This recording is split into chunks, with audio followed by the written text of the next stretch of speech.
আমি শুরু করি মাওলানা রুমি এর একটা গল্প দিয়ে। সে রুমি, এবং বিশেষ করে ইয়াংদের খুবই প্রিয় হবেন রুমি নিশ্চয়ই। রুমি তিনি যাচ্ছিলেন, জালালউদ্দিন রুমি আপনার নাম জানেন। তিনি যাচ্ছিলেন একটি জঙ্গল দিয়ে। সেখানে দেখলেন একটা মোটা সোটা তিতির পাখি। তিনি পাখিটাকে ধরলেন।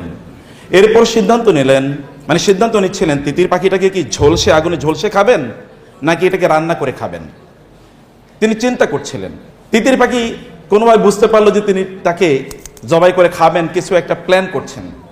তিতির পাখি তাকে লক্ষ্য করে বলে উঠলেন যে মাওলানা, আপনি তো চিন্তা করছেন আমাকে জবাই করে খাবেন, কিভাবে খাবেন সেটা নিশ্চয়ই প্ল্যান করছেন। আপনার জীবনে কি গোশত আপনি কম খেয়েছেন? আমাকেই খেতে হবে এই প্ল্যান কেন করছেন? বরং আমাকে ছেড়ে দেন, আমি আপনাকে 3টি উপদেশ দেব। মাওলানা রুমি চিন্তা করলেন, ভালোই তো, আচ্ছা আমাকে তুমি বলো। বলে না, আমাকে ছেড়ে দিতে হবে, তাইলে কেবলমাত্র আমি আপনাকে উপদেশ দেব। বলে তোমাকে ছেড়ে দিলে তারপরে তো তুমি চলে যাবে, এরপরে তো তুমি আমাকে ফাঁকি দেবা, তা হবে না, তুমি আমাকে উপদেশ দাও। বলে আচ্ছা ঠিক আছে, আপনি আমাকে ধরে রাখেন, একটা উপদেশ ধরা অবস্থায় দিয়ে বাকিগুলো আমাকে ছেড়ে দিয়েন। বলে আচ্ছা বলো। বলে প্রথম উপদেশ হলো, তোমার বন্ধু বান্ধব, আত্মীয় স্বজন, পাড়া প্রতিবেশী, পরিচিতরা তোমার কোনো ভালো কাজ দেখলে, আপনার কোনো ভালো কাজ দেখলে তারা হতে পারে আপনাকে বিভিন্নভাবে ক্রিটিসাইজ করবে, আপনাকে বিভিন্নভাবে জ্বালাতন করবে, কথা দিয়ে অথবা আচরণ দিয়ে।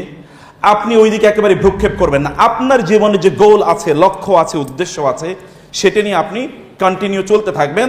তাইলে at the end of the journey আপনি সফলতা অর্জন করতে পারবেন। মানব আমি চিন্তা করেন, আরে পাখি তো বিউটিফুল অ্যাডভাইস দিচ্ছে, ভালোই তো, আর চমৎকার তো। বলে বাকি 2টা কিন্তু দেবো না।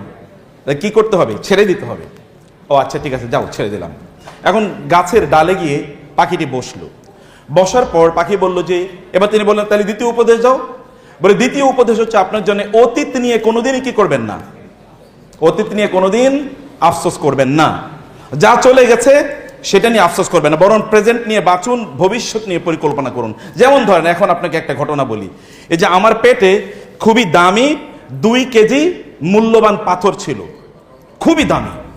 এইটা যদি আপনি আমাকে ধরে রাখতেন এবং জবাই করতেন, ওই পাথর আপনি পেলে আপনার 14 গোষ্ঠী বসে বসে খাইতে পারতো রাজার মতো করে। এই যে আপনি এটা বড় ভুল করেছেন। এটা শোনার পরেই তো রুমির মাথা গরম। এবার রুমি তার পিছনে দৌড়াচ্ছে তারে ধরার জন্য। আর ওই পাখি এক ঢাল থেকে আরেক ঢালে যাচ্ছে। রুমি যখন ক্লান্ত, তখন তিতির পাখি বলল, দেখেছেন এই যে মাত্র আপনাকে যে উপদেশটা দিলাম এটাই তো আপনি ভুলে গেলেন।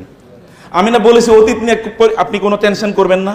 তা আপনি তো অতীত নিয়েই পড়ে আছেন, আমাকে ছেড়ে দিয়েছেন, আপনি কি আর আমাকে ধরতে পারবেন? তা তো পারবেন না। তাহলে অতীত নিয়ে পড়ে আছেন, কারণ আপনাকে প্রেজেন্ট নিয়ে, ভবিষ্যৎ নিয়ে পড়ে থাকা দরকার ছিল।